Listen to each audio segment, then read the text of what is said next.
entra en el capítulo 5 de Mateo, versos 21 al 37, los cuales leeremos en el nombre de Jesús en este momento. Mateo 5, 21 al 37, dice en el nombre del Padre, del Hijo y del Espíritu Santo. Oísteis que fue dicho a los antiguos, no matarás, y cualquiera que matare será culpable de juicio. Pero yo digo que cualquiera que se enoje contra su hermano será culpable de juicio. Y cualquiera que diga necio a su hermano será culpable ante el concilio. Y cualquiera que le diga fatuo quedará expuesto al infierno de fuego. Por tanto, si traes tu ofrenda al altar y allí te acuerdas de que tu hermano tiene algo contra ti, deja allí tu ofrenda delante del altar y anda, reconcíliate primero con tu hermano y entonces ven y presenta tu ofrenda. Ponte de acuerdo con tu adversario pronto, entre tanto que estás con él en el camino, no sea que el adversario te entregue al juez y el juez al alguacil y seas echado en la cárcel. De cierto te digo que no saldrás de allí hasta que pagues el último cuadrante. Ustedes oyeron que fue dicho, no cometerán adulterio, pero yo les digo que cualquiera que mira a una mujer para codiciarla, ya adulteró con ella en su corazón. Por tanto, si tu ojo derecho te es ocasión de caer, sácalo y échalo de ti, pues mejor es que se pierda uno de tus miembros y no que todo tu cuerpo sea echado al infierno. Y si tu mano derecha te es ocasión de caer, córtala y échala de ti, pues mejor te es que se pierda uno de tus miembros y no que todo tu cuerpo sea echado al infierno. También fue dicho, cualquiera que repudie a su mujer, dele carta de divorcio. Pues yo os digo que el que repudia a su mujer, a no ser por causa de fornicación, hace que ella adultere. Y el que se casa con la repudiada, comete adulterio. Además, han oído que fue dicho a los antiguos, no perjurarás, sino cumplirás al Señor tus juramentos. Pero yo les digo, no juren en ninguna manera, ni por el cielo, porque es el trono de Dios, ni por la tierra, porque es el estrado de sus pies, ni por Jerusalén, porque es la ciudad del gran rey.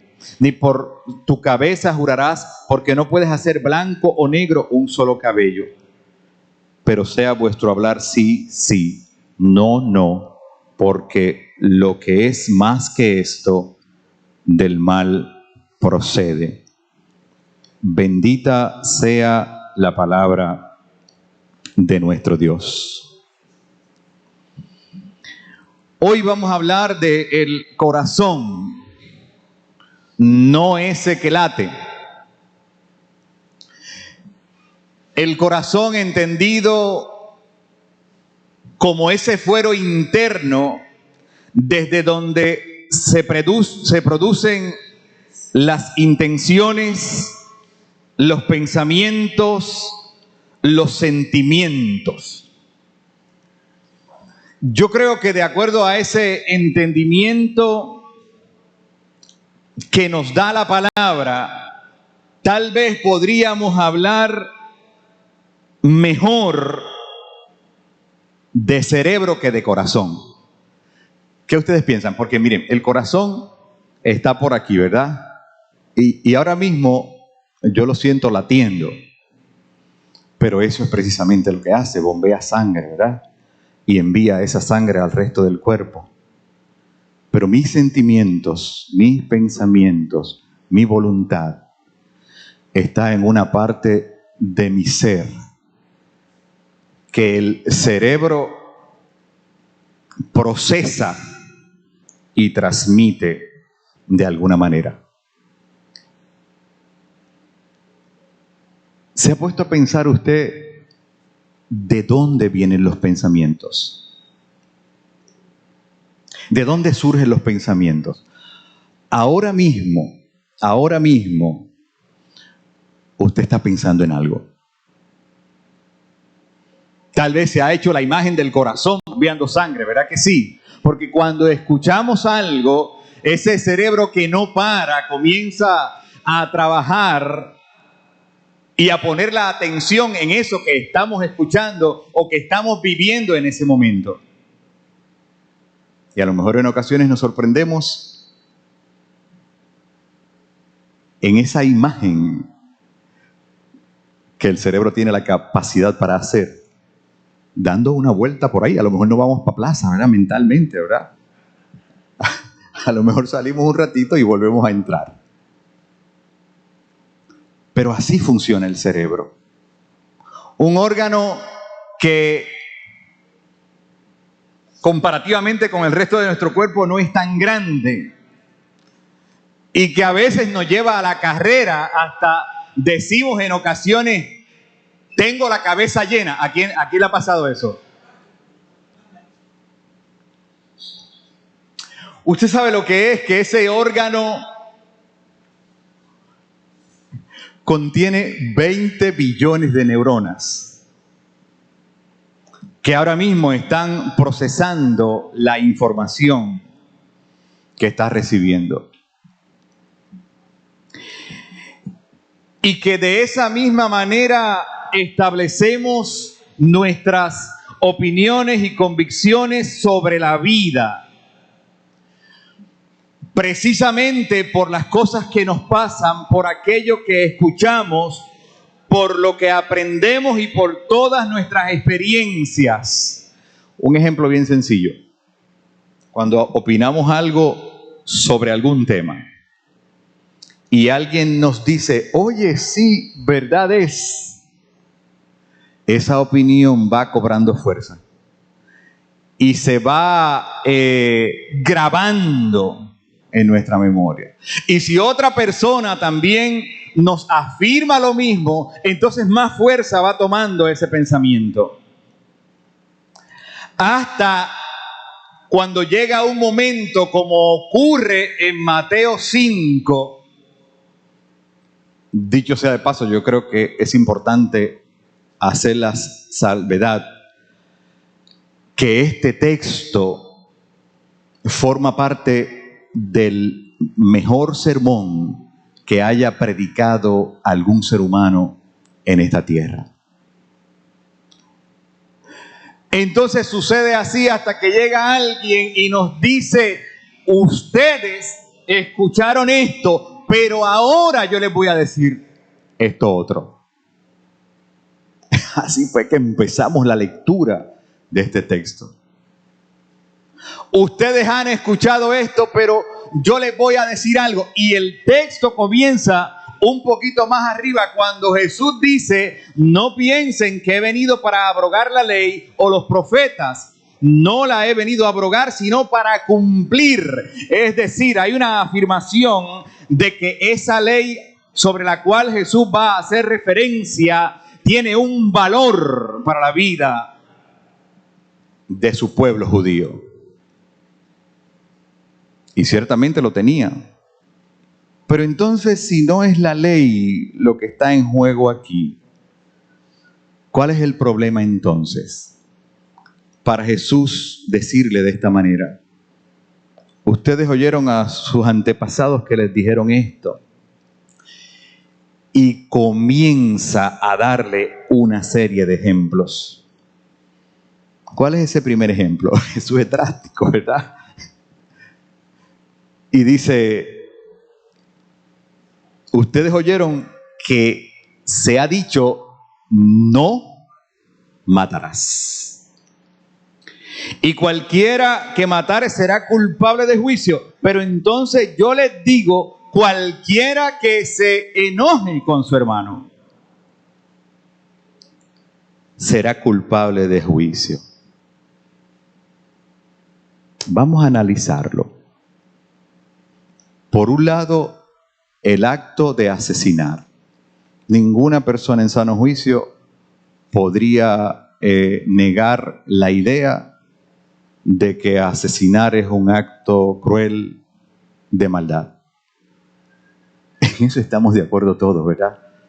Pero lo que no está de acuerdo Jesús con relación al pensamiento de la época era que el asesinato no comienza en el acto. Podemos comenzar a asesinar a una persona o a lastimarla enojándonos con ella. Vamos a hacer una pausa aquí. Y usted medite si tiene algún coraje con alguien.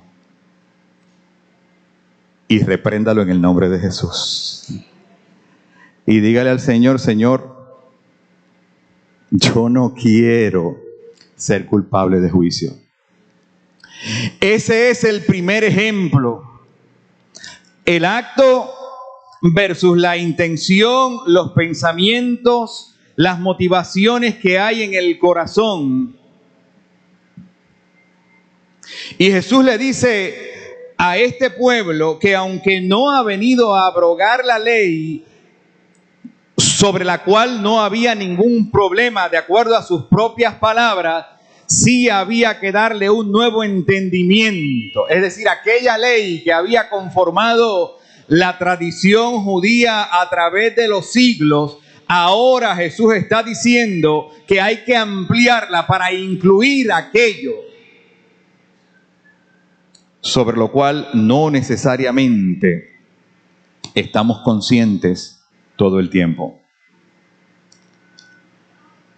Hay una palabra que conocemos bien y que le da forma a nuestra fe, como hablábamos en la escuela bíblica, que infiere categóricamente que a través de ese fuero interno, a través de nuestro corazón, entiéndase, no el órgano que palpita, sino la voluntad que emana desde lo más profundo de nuestro interior, que usted va a estar de acuerdo conmigo en que si la aplicamos, podemos sacarle beneficio. Y esa palabra es que la fe no es que puede, según el texto bíblico, ¿verdad? La fe mueve montañas. Ahora, si la montaña no se mueve, entonces el juicio no es para la fe. El juicio tenemos que buscarlo en otra dirección, porque la palabra es categórica. La montaña a través de la fe, entiéndase, voluntad, mente. Por eso yo decía en la clase bíblica, me gusta más dominio propio, porque el Señor nos quiere dotar de esa cualidad para decidir lo que hacemos con nuestros pensamientos. Oiga, no me tiene que decir, pero si usted ha hecho el ejercicio, piense en cómo a veces sorprendemos la mente revoloteando por ahí, distrayéndose o concentrándose también, ¿verdad? Ofuscada en algo. ¿Cuántos están pensando en el problema que dejaron en su casa? De que allá el lavamanos está liqueando. ¿Cuántos están pensando en lo que tienen que hacer mañana? ¿Cuántos están pensando en cualquier otra cosa? Así es el cerebro, ¿verdad? Y realmente no sabemos de dónde surgen los pensamientos, pero sí sabemos que nuestro cerebro es como un transmisor de radio, ¿verdad? Que de momento cualquier cosita que hay por ahí, ¿qué sucede? Entra por estas antenas de nuestro cerebro. Y si es una preocupación, por ahí podemos estar un rato concentrados en esa preocupación, ¿verdad? Hasta que volvemos a desviar la atención en otra cosa. ¿Saben que, según algunas publicaciones, a lo largo del día somos capaces de crear, ¿verdad? O de procesar o de transmitir aproximadamente 60,000 pensamientos? Usted se ha puesto a contarlo, ¿verdad que no? De los cuales el 95%, estoy citando, ¿verdad? Un artículo que se refiere a algunos estudios, de los cuales el 95% surgen de forma automática, es decir, vienen a nuestra mente. No sabemos cómo, pero entran y allí captan nuestra atención. Y de estos, el mayor porcentaje, oiga, usted se va a sorprender, dice que alrededor de un 80% de esos pensamientos son negativos. Si eso es así, entonces tenemos que hacer un buen trabajo a través de la fe para decirle a eso que está en el ambiente y que a veces nos llena la cabeza de musaraña, decirle no, por aquí no, según viniste, te vas. Eso es dominio propio. Eso es lo que hace la fe, que es una herramienta para el beneficio de nuestra vida que no todo el tiempo usamos.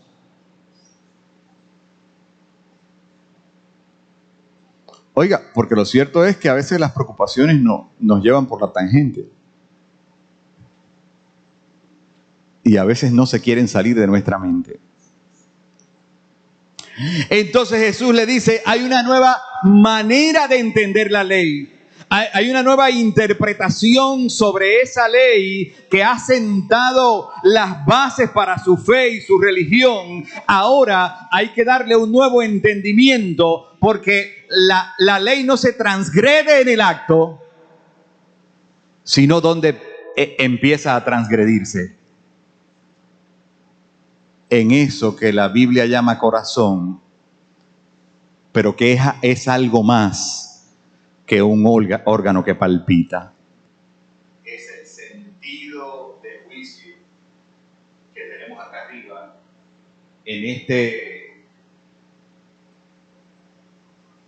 como yo les he dicho, ¿verdad? Rainer, cambié de micrófono. En increíble órgano que Dios ha puesto aquí adentro. Entonces, cuando pensamos en esa capacidad que tiene la fe puesta en acción, es decir, posiblemente yo no puedo dominar lo que entra a mi mente porque, como referimos, puede llegar de sorpresa a lo mejor en el momento que menos lo espero, pero sí puedo decirle a ese pensamiento, dentro de mí hay una fuerza mayor que te va a resistir. ¿Cuántos han tenido que decirle así a un pensamiento que ha llegado y que trata de sacarnos de control? O que trata de sacarnos de nuestro juicio, o que tal vez en el momento de mayor tranquilidad entra a nuestra mente y quiere cambiar el curso de esa paz que sentimos. Jesús dijo que la fe entendida como esa fuerza, si quiere corazón, ¿verdad? O si quiere de la mente, movería montañas, pero lo inverso también es digno de reflexión. Si la montaña no se mueve, oiga, y no es que con la varita mágica yo pueda hacer cualquier cosa, no estoy hablando de eso. Estoy hablando de la capacidad que nos da Dios para enfrentar aún la peor dificultad. Estoy hablando de el concepto tan famoso de la resiliencia, ¿verdad? Para, a pesar de lo que la vida me traiga, yo poder seguir hacia adelante mirando al invisible que va conmigo en todo momento.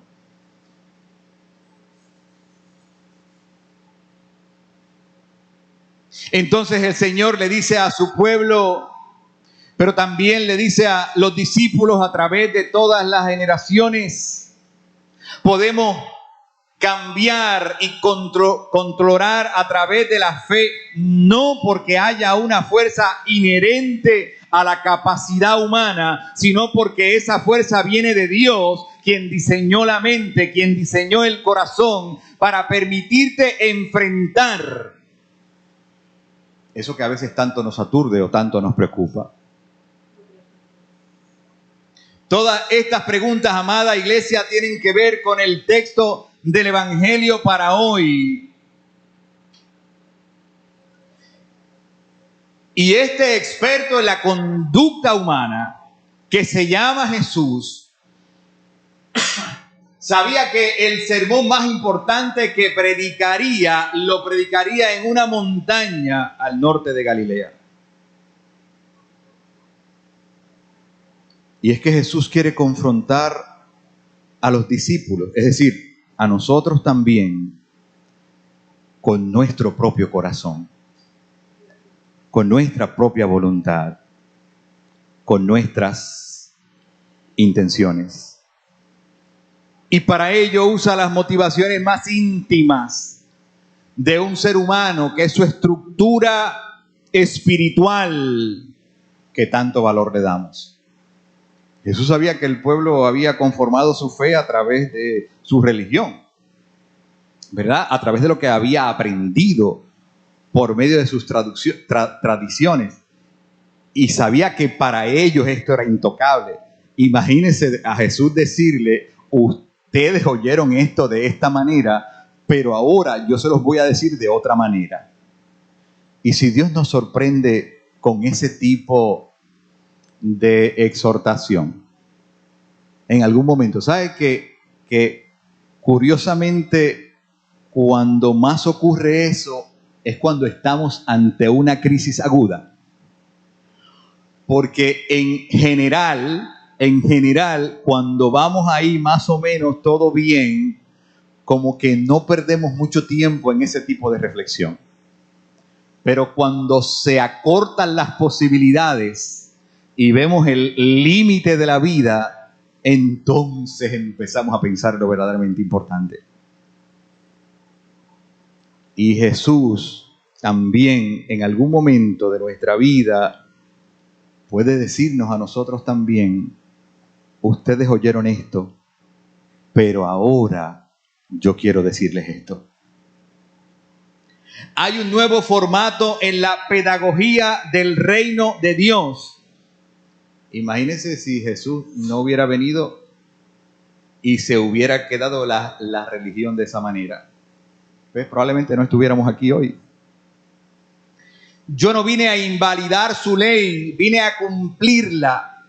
Si ustedes quieren entrar en esa dimensión, es necesario cambiar la manera de pensar. Hebreos declara que la fe es la certeza de lo que se espera, la convicción de lo que no se ve. O sea, podemos esperar o creer que algo sucederá y se supone que ¿qué? Se supone que ¿qué? Que suceda. Se supone que suceda. Hay solamente un escollo: que eso esté atado a la voluntad de Dios. Qué escollo grande, qué escollo grande, porque no es que cualquier montaña por ahí va a desaparecer, ¿verdad? Con un mantra. No es eso. Es que lo que yo pida, que lo que yo desee en mi interior ya esté alineado con la voluntad de Dios. Pero entonces uno se preguntará: ¿pero cómo se hace eso? Pues yo no sé, pero yo sí sé que cada día tengo que caminar en pos de esa voluntad. Que cada día hay que dejar cosas atrás. Mire, tanto es así, y redondeo mi reflexión, que Jesús da el ejemplo de que alguien que viene al altar a traer la ofrenda, imagínense ustedes, el templo es el centro de la fe de Israel. Y quizás la manifestación más evidente y más contundente de esta fe es traer la ofrenda. ¿Les parece? Es traer la ofrenda porque la ofrenda representa que parte de mi vida yo la entrego a ti. Y aún sobre eso el Señor dice: párate un momentito, detente ahí, no la deposites en el gasofilacio todavía, aguántate ahí. Tú tienes conciencia de que alguien tiene algo en contra tuya. No es si yo he ofendido a alguien, es que si yo tengo conciencia de que alguien tiene algo en contra mía. guarda tu ofrenda y ve, reconcíliate con tu hermano. Es más, si la depositaste, mira, recógela, porque más importante que la ofrenda es la reconciliación con el ser humano. Fíjese la importancia que le da Dios a las relaciones humanas. Y entonces, ahí les dejo ese texto de asignación bien largo, ¿verdad? Bien extenso. Pero yo sí quiero que usted reflexione cuando lo lea con más detenimiento en esas dos vertientes que tiene para nosotros la fe y la capacidad para creer y para tener dominio propio. Entre las cosas que hacemos y cómo eso está precedido por las cosas que pensamos. Es decir, el acto que usted realiza, bueno o malo, ha estado alimentado por lo que usted ha estado pensando previamente. Así es que ocurren las tragedias, ¿verdad? Las tragedias, particularmente de los muchachos que van y acaban a mansalva, ¿verdad? Con un grupo de personas. No comenzó ahí. ¿Dónde comenzó? Aquí. Y Jesús dice, con la fe, nosotros, cimentados en la palabra y en la voluntad de Dios, también podemos mover montañas. Que Dios nos bendiga.